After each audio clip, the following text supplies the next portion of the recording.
ഷൊർണൂരിലുള്ള ധനകാര്യ സ്ഥാപനത്തിലെ സ്വർണ്ണാഭരണങ്ങൾ മോഷ്ടിച്ച കേസിൽ പ്രതിയെ പോലീസ് പിടികൂടി. ഉത്തർപ്രദേശ് സഹറൻപൂർ സ്വദേശിയായ 28 വയസ്സുള്ള ഷഹജാദിനെ വിദഗ്ധ അന്വേഷണത്തിലുള്ള ഷൊർണൂർ പോലീസാണ് വലയിലാക്കിയത്.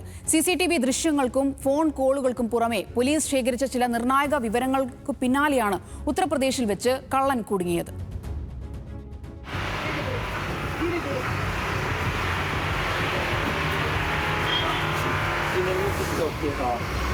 ये फट में ये तोड़ दिया, फिर इधर पूरा लॉक है, इधर तोड़ दिया, फिर अंदर में गया. ഫെബ്രുവരി 18-ന് പുലർച്ചെ 2 മണിക്കാണ് കേസിനാസ്പദമായ സംഭവം. ഷൊർണൂരിലെ ICL ഫിൻകോർപ്പിൽ കയറി സ്വർണ്ണാഭരണങ്ങൾ മോഷ്ടിച്ച ശേഷം കടന്നുകളഞ്ഞ ഷഹജാദിനെ ഷൊർണൂർ പോലീസാണ് പിടികൂടിയത്.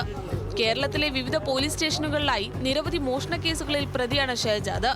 മാസങ്ങൾക്ക് മുൻപാണ് ഷഹജാദ് കോഴിക്കോട് ജില്ലാ ജയിലിൽ നിന്നിറങ്ങിയത്. തുടർന്ന് 1 മാസത്തോളം കോഴിക്കോട്, തിരൂർ, തൃശൂർ എന്നിവിടങ്ങളിൽ ഇയാൾ മോഷണം നടത്തിയിരുന്നു. ചില മോഷണ ശ്രമങ്ങൾ പരാജയപ്പെടുകയും ചെയ്തു.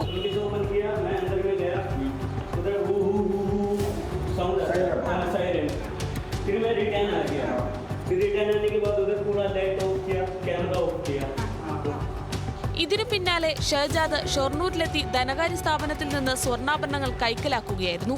CCTV ദൃശ്യങ്ങളും ഫോൺ കോളുകളും കേന്ദ്രീകരിച്ച് നടത്തിയ അന്വേഷണം UPയിലാണ് ഷൊർണൂർ പോലീസിനെ കൊണ്ടെത്തിച്ചത്. മോഷ്ടിച്ച സ്വർണ്ണാഭരണങ്ങൾ സാദിഖ് എന്നയാൾക്ക് വിറ്റെന്നാണ് ഷഹജാദ് പിടിയിലായപ്പോൾ പോലീസിനോട് പറഞ്ഞത്.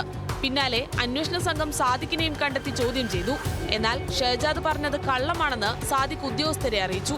ഷഹജാദ് മോഷ്ടിച്ച സ്വർണം വീണ്ടെടുക്കാൻ കഴിഞ്ഞിട്ടില്ല.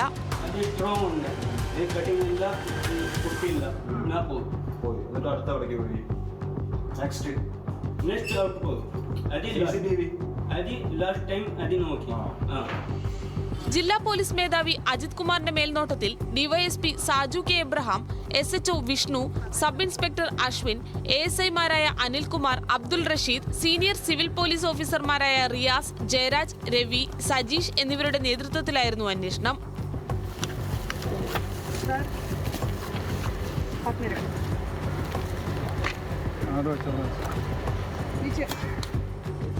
ന്യൂസ് മലയാളം, പാലക്കാട്.